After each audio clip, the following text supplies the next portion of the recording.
વાર્તાઓ જે નિર્દોષ મનોરંજનનું કામ કરતી, પણ અફસોસ અત્યારે આવી વાર્તાઓ આપણે ભૂલતા જઈએ છીએ.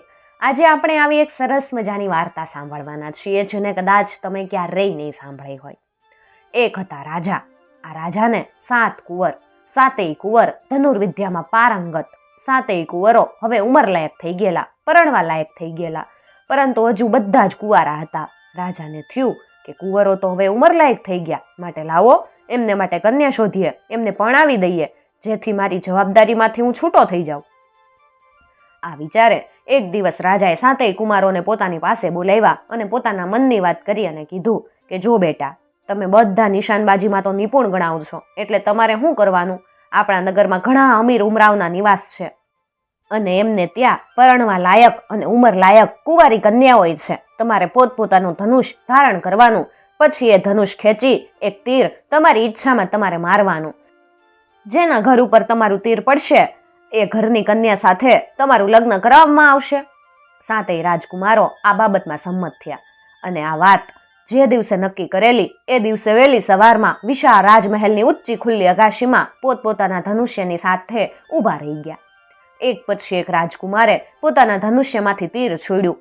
મોટા 6 રાજકુમારોના તીર અમુક અમીર ઉમરાવના ઘરે જઈને પડ્યા, પણ જે સૌથી નાનો હતો 7મો રાજકુમાર, એનું તીર ક્યાં જઈને પડ્યું તો કે એક વડના ઝાડ ઉપર, અને ઝાડવા ઉપર એક જુવાન વાંદરીએ માળો બાંધેલો હતો. એ માળામાં જઈને 7મા રાજકુમારનું તીર પડ્યું. 7મો રાજકુમાર સૌથી નાનો હતો, સૌથી નાનો ભાઈ, એટલે એનું નામ લઘુકુમાર હતું. મોટા 6 રાજકુમારોના તો પેલા 6 કન્યાઓની સાથે લગ્ન થઈ ગયા, પરંતુ સૌથી નાના લઘુકુમારનું શું? એનું લગ્ન કરવાનું, પણ કોની હારે? એક વાંદરી હારે.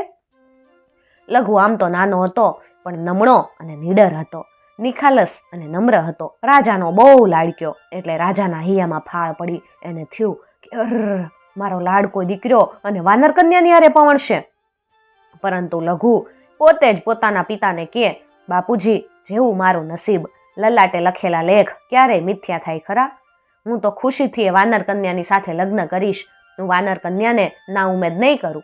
અને પછી તો હસતા હસતા કે, બાપુજી, કોઈ નટખટ છોકરીને આપણે વાંદરી નથી કહેતા, તો એવી વાંદરી હારે લગ્ન કરવામાં મને શું વાંધો?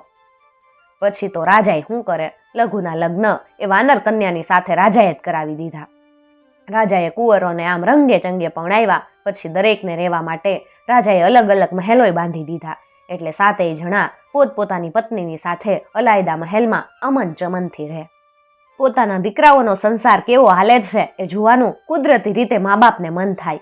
એ રીતે રાજા રાણીએ પોતાના પુત્રોના મહેલે જઈ અને તેમનું ઘર સંસાર કેવું હાલે એ જોવાની ઈચ્છા વ્યક્ત કરી. એટલે પછી દરેક દીકરાએ અને એની પત્નીઓએ વારા ફરતી રાજા રાણીને પોતાના મહેલે પધારવાનું આમંત્રણ આપ્યું, અને એ નિમિત્તે પોતાના મહેલે ભોજન સમારંભ પણ યોજ્યો. મોટા 6 પુત્રોને આ રીતે રાજા રાણી માટે પોતાના મહેલે ભોજન સમારંભ ગોઠવવામાં કશી મુશ્કેલી ન પડી, કેમ કે બધાને ચતુર પત્નીઓ મળેલી. પરંતુ બિચારો લઘુ એ તો મૂંઝાવા લાગ્યો. પેલા 6 પુત્રોને ત્યાં રાજા રાણીની પધરામણી થતી હતી ત્યારે એના હૈયે હાશ હતી, પરંતુ 6ના મહેલે હવે સમારંભ પતી ગયો. પણ હવે પોતાના મહેલે રાજા રાણીને આમંત્રણ આપવાનો વારો આવેલો, એટલે નાના લઘુકુમારને હૈયે તો ફાળ પડી. એ તો ઉદાસ રહેવા લાગ્યો. એને ઉદાસ જોઈ અને વાનર કન્યાએ મમતાથી પૂછ્યું કે સ્વામી, આજકાલ ઉદાસ કેમ રહ્યો છો? એ હું જાણું છું, પરંતુ તમારી ઉદાસીનતા ખંખેરી નાખો. આપણા મહેલે પણ રાજા રાણીની પધરામણી રંગે ચંગે થઈ શકશે. માત્ર હું તમને કહું ને એટલું તમારે કરવાનું. જો એવું કરશો ને તો સૌ રૂડાવાના થશે. પોતાની વાનર દેવીની વાત સાંભળી લઘુએ કંઈક હાશ અનુભવી. વાનર કન્યા કે, જે વડના ઝાડે મારો માળો હતો ને એના થડમાં એક મોટું પોલાણ છે. હું તમને એક મોટી ચિઠ્ઠી લખી આપું. એ ચિઠ્ઠી તમે પોલાણમાં નાખજો અને પછી થોડીક વાર ત્યાં ઊભા રહેજો. પછી તો સૌ સારાવાના થઈ જશે. વાનર કન્યાએ કંઈક ચિઠ્ઠી લખી, પછી એ વાળીને લઘુના હાથમાં મૂકી દીધી. લઘુએ તો શ્રદ્ધાથી એ ચિઠ્ઠી લીધી અને જઈ થડના પોલાણમાં નાખી. કોઈક ટપાલ પેટીમાં કાગળ નાખે ને એમ એણે એ ચિઠ્ઠી નાખી દીધી. થોડીક વાર ત્યાં ઊભો રહ્યો. ત્યાં વળી એકાએક શું થયું, એક મોટો વંટોળિયો ઉડ્યો અને એ વંટોળિયો લઘુને ફરી વળ્યો. એ વંટોળિયાએ લઘુને ઉપાડી લીધો અને એક મોટા જળાશયમાં નાખ્યો. વડની પાસે જ જળાશય હતું. થોડીક વાર પછી એ જળાશયમાંથી લઘુ આપમેળે બહાર આવ્યો. ત્યારે એ કોઈ અજબ સ્ફૂર્તિમાં હતો. એના પગમાં હરખભેર પોતાના મહેલ તરફ જવાની ઉત્સુકતા હતી અને એ તો મહેલ તરફ ઉપડ્યો. ત્યાં તો શ્રી કૃષ્ણ ભગવાન પાસે સુદામાએ પોતાની ઝૂંપડીએ પાછા ફરેલા હતા અને એમને જે દ્રશ્ય દેખાણું એવું દ્રશ્ય એને દેખાણું. પોતાનો મહેલ જાણે બદલાઈ ન ગયો હોય એવું એને લાગ્યું. કોઈ નિપુણ કારીગરોએ મહેલને અનેરો ઓપ આપેલો હતો અને આખો મહેલ જળાહળા થતો હતો અને મહેલના ઝરૂખામાં કોઈક ઊભું હતું. આ અપ્સરા જેવી સ્ત્રીને લઘુ ઓળખી ન શક્યો કે આ તો પોતાની પત્ની જ છે. ત્યાં તો એની પત્ની જ હરખભેર ઝરૂખા ઉપરથી નીચે ઉતરી આવી અને લઘુની સામે હસતી હસતી ઊભી રહી. એણે મંદ સ્મિત કરતા કીધું, હું જ તમારી વાનર કન્યા. તમે મારી પહેલી ચિઠ્ઠી વડના પોલાણમાં નાખી આવ્યા હતા ને, એના પ્રતાપે હવે હું માનવ અવતારમાં આવી ગઈ છું. મારો શાપ હવે પૂરો થઈ ગયો. પોતાની વાનર કન્યાને આવી અપ્સરા જેવી સુંદર સ્વરૂપમાં જોઈ અને લઘુ તો રાજીના રેડ થઈ ગયો. જોકે હજુ પણ વાનર કન્યાના નામે જ એ પોતાની પત્નીને લાડમાં બોલાવતો. વાનર કન્યાએ તો પછી રાજા રાણીની પધરામણી માટે બધી તૈયારી કરવા માંડી. ભોજનમાં 32 ભોજન ને 33 શાક પોતાની જાત દેખરેખ નીચે બનાવરાવ્યા. રાજા રાણીની સાથે 6 રાજકુમારો પોતપોતાની પત્નીની સાથે લઘુના ભોજન સમારંભમાં પધાર્યા હતા. રાજા રાણીને માતા પિતા તરીકે તો આનંદ થાય જ, વળી લઘુ તો સૌથી નાનો અને રાજા રાણીને ખૂબ જ લાડકવાયો. છેવટે એને આવી દેવરૂપ કન્યા મળી એ જાણી અને બંને જણા ખૂબ પ્રસન્ન થઈ ગયા. પરંતુ મોટા 6 રાજકુમારો અને એમની પત્નીઓને આ જોઈએ શું થાય, એ બધાને લઘુની દેખાઈ આવવા માંડી, ઈર્ષ્યા આવવા માંડી. એ લોકો મનમાં ને મનમાં બળવા લાગ્યા. 6 મોટા રાજકુમારોને થયું કે આ લઘુ કુમાર તો વાંદરી જોડે પરણ્યો તો એને સ્થાને આવી અપ્સરા જેવી વહુ ક્યાં થઈ? જ્યારે એમની પત્નીએ આ રીતની અદેખાઈ કરવા લાગી કે જો અમારા દિયર લઘુને આવી સ્વરૂપમાન ને શાણી વહુ હોય તો પછી અમારો ભાવ કોણ પૂછશે? એટલે મોટા રાજકુમારોએ મળીને એક યુક્તિ વિચારી. એક દિવસ લઘુને પોતાની પાસે ચાઈને બોલાવ્યો ને એની પાસેથી કઢાવી અને ફોસલાવીને બધી વાત જાણી લીધી.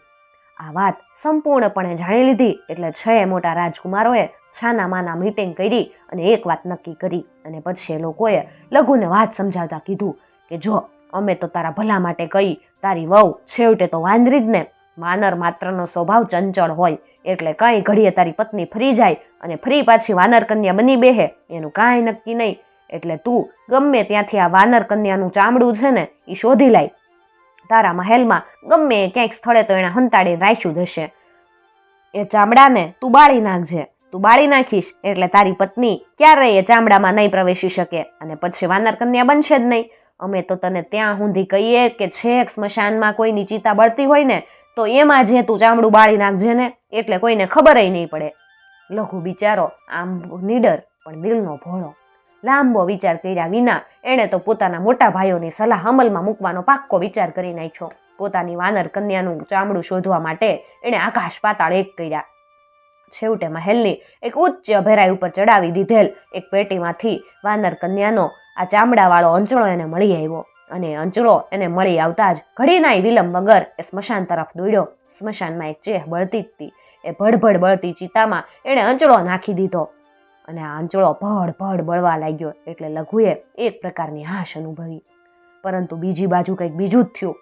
એના બિચારા માટે ઉલમાંથી ચૂલમાં પડવા જેવું થયું. પોતાના મેલે પાછો આવીને જોવે તો પોતાની પ્રિય પત્ની ભડભડ બળતી હતી અને જોવે તો આ રીતે એની સ્વરૂપમાન પત્ની પૂરું બળી પણ રહી ને મોટો ભડકો થયો અને એ ભડકા સાથે એની એ દેવાંશી પત્ની કંઈક અલોપ થઈ ગઈ અને આજની ઘડી ને કાલનો દી. લઘુની આ દેવાંશી પત્ની ઘણી પ્રેમાળ હતી એટલે લઘુ પોતાની એ પ્રેમાળ પત્નીનો પ્રેમ ક્યારેય ન ભૂલી શક્યો. એ તો પત્ની પાછળ બાવરો બની ગયો ને પત્નીની શોધમાં વન ભટકવા લાગ્યો. હવે વનમાં ભટકતા એક સાધુ મહારાજની ઝૂંપડી એની નજરે પડી. એ કુટીરમાં જઈ અને સાધુ મહારાજની સેવા કરવા લાગ્યો. એક દિવસ એણે સાધુ મહારાજને પોતાની પત્ની વિશે પૂછ્યું તો આ સાધુ મહારાજે કીધું કે હા ભાઈ, તું જે કહે છે ને એવી એક દેવાંશી સ્ત્રી બળતી આ રસ્તે ગઈ હતી. અહીંયાથી પુષ્કર સરોવર જવાના રસ્તે જતી હતી. તું એ રસ્તે જા, પ્રભુની કૃપા હશે તો સૌ સારાવાના થશે. એ સાધુ મહારાજની વિદાય લઈ લઘુ પુષ્કર સરોવરના માર્ગે આગળ વધ્યો. એટલામાં કોઈ મહાન તપસ્વી મુનિનો આશ્રમ એની નજરે પડ્યો. એ મુનિ ભારે તપસ્વી હતા ને એ વિસ્તારમાં એ તપસ્વી મૂર્તિ તરીકે જ ઓળખાતા. તપસ્વી મૂર્તિના આશ્રમમાં લઘુ ત્યાં ગયો અને પોતાના સેવા ભાવથી એ તપસ્વી મુનિને પ્રિય થઈ ગયો. એક સારો દિવસ જોઈ એણે પોતાના આપદાની વાત મુનિને કરી. એટલે તપસ્વી મુનિ કહે, કુમાર, તારા મોટા ભાઈએ તને ચડાવ્યો અને તું ચડી ગયો. તારી બાલસોઈ પત્નીનો અંજળો બાળતા પહેલા તારી પત્નીને તારે પૂછવું તો જોઈએ ને. પરંતુ હવે જે થયું એ થયું. તારી પત્ની એ તો પુષ્કર સરોવરના પ્રદેશના રાજાની કુંવરી છે. બધી રીતે એ કુંવરી હારી હતી. પરંતુ દુર્વાસા જેવા એક મુનિએ એને ચીડવવા જાતી હતી. એટલે ક્રોધી મુનિએ શ્રાપ આપતા કીધેલું કે તું વાંદરી જેવી છો ને, અને વાંદરીની જેમ મારી પાછળ પડી જ ને. જા, તું એક વાંદરી થઈ જા. તારે એક વાંદરીનો અવતાર ભોગવવો પડશે. પરંતુ પુષ્કર રાજની રાણીએ પોતાની એ કુંવરીના શાપનું નિવારણ કરવા એ ક્રોધી મુનિને બહુ કાકલુદી કરી. એ પછી ક્રોધી મુનિએ એ બાલિશ કુંવરીની દયા આવી અને એમણે પોતાના શાપના નિવારણની વાત એકલા તપસ્વી મુનિને કરી હતી. તપસ્વી મુનિએ કીધું, જો લઘુ, હું તને એક ખાસ મલમ આપું છું. એ મલમનો એક આખો ડબ્બો ભરીને આપું છું. તું પુષ્કર રાજના મહેલે જાઈશ એટલે તારી એ પ્રિય પત્નીના આખા શરીરે દાયજાના નિશાન હશે. આવી રીતે દાજવાને લીધે આખા શરીરે એને અગન અગન ઉઠતી હશે. પરંતુ આ મલમને તું જ્યાં લગાવીશ ત્યાં એના આખા શરીરે ઠંડક વળશે. માત્ર ઠંડક જ નહીં, પણ ચમત્કારિક મલમથી ચમત્કારિક પરિણામય આવશે. તારી અપ્સરા જેવી પત્ની પેલા જેવી જ પાછી થઈને ઊભી રહેશે. પોતાની પત્નીની આવી દુર્દશાની વાત સાંભળી પેલા તો લઘુ ખૂબ નિરાશ થયો, પરંતુ પછી તો એણે નિરાશા ખંખેરી નાખી અને તપસ્વી મુનિના આશીર્વાદ લઈ એ તો પુષ્કર રાજ્ય તરફ આગળ વધ્યો. માર માર કરતો એ રસ્તો રાજ્યના પાટનગરમાં આવી પહોંચ્યો. લઘુ કુમાર તે એક ધર્મશાળામાં રહી પોતાની પત્નીની ભાળ મેળવવા માંડ્યો. તપાસમાં ખબર પડી કે ખરેખર પોતાની પત્ની દાઝી ગઈ હતી અને વૈદરાજોના ઉપચાર છતાં એ સાજી નથી થઈ. એટલે પછી એણે વૈદિક જાણનાર કોઈ સાધુ બાવાનો સ્વાગ સર્જ્યો. દાઢી મૂછ વધાર્યા ને રાજમહેલમાં દાખલ થયો. પોતે એક ઊંચી કોટીનો વૈદક જાણનાર સાધુ છે એવી છાપ એણે રાજા ઉપર પાડી. પછી પોતાની પત્નીના ખંડમાં ગયો. પોતાની પત્નીની દુર્દશા જોઈ એને ઊંડું દુઃખ અનુભવ્યું, પરંતુ એ બધી વાત એણે મનમાં રાખી. પોતે સિસકારો હરખોય ન કાઢ્યો અને કાજુ કઠણ કરીને પોતાની પત્ની જ્યાં જ્યાં દાજી હતી ત્યાં ત્યાં પેલો મલમ કાળજીથી લગાડવા માંડ્યો. પુષ્કર રાજાની આ કુંવરીનું અસલ નામ વિનય કુમારી હતું. વિનયને આ મલમથી ખૂબ રાહત થઈ. એના ઘા જલ્દી જલ્દી રૂઝાવા લાગ્યા. આ સાધુ બાવાના સ્વાગમાં લઘુ દરરોજ વિનયને મલમ પટ્ટી લગાડવા આવવા લાગ્યો. હજુ મહિનોય પૂરો ન થયો ને વિનયના બધા ઘા રૂઝાઈ ગયા. ચામડી પણ સરસ આવી ગઈ, જાણે દાજી જ નહોતી. પોતાની વાલી વિનયનો આટલો સરસ ઉપચાર કરનાર સાધુ બાબા ઉપર પુષ્કર રાજ પુષ્કળ પ્રસન્ન થઈ ગયા. પ્રસન્ન મને કહેવા લાગ્યા, બાબા, આપનો મારા ઉપર અનહદ ઉપકાર થયો છે. તમે મારી એકની એક દીકરીને નવી જિંદગી બક્ષી. હું આપના ઉપર પ્રસન્ન છું. આપ મારી પાસે ઈચ્છામાં જે આવો એ માગી શકો. સાધુ બાબાના સ્વાંગમાં લઘુ હું બોલે માત્ર એટલું જ કીધું કે મહારાજ, આપની મારા પરની ભલી લાગણી એના માટે ખૂબ આભાર. આવતીકાલે હું આપની પાસે નમ્ર માંગણી વિચારીને મૂકીશ. અને એ પછી રાજા કે ભલે. એ દિવસે રાતના લઘુએ પોતાનો અસલ વેશ વિનય તરત એને ઓળખી ગઈ અને ને પછી પોતાના મહેલમાં એને પ્રેમપૂર્વક એણે આવકાર્યો. વિનયને પોતે નાહક જે દુઃખી કરી એ માટે એણે આ વાનર કન્યાની માફી માગી, સાચા દિલથી માફી માગી. વિનય તો હું બોલે, વળી પોતે જ સાધુ બાબાનો સ્વાગ સજીને મલમપટ્ટી કરી ગયો હતો. એ વાત પણ વિનયને કહી અને છેવટે ઉમેર્યું કે આવતીકાલે તારા બાપુજીને એટલે કે આ રાજાજીને હું ચીડવવાનો છું કે સાધુ બાબાના સ્વાગમાં હું તારી જ માંગણી કરવાનો છું. વિનય કે ભલે, તમે એવી ગમ્મત કરજો. લઘુએ કીધું, સરસ, પણ પછી હું સાચું કહી દઈશ એટલે સૌ સારું થાય. અને પછી થયું એવું જ. છેવટે સૌ રૂડાવાના થઈ ગયા ને બધાએ ખાધું પીધું ને મોજ કરી.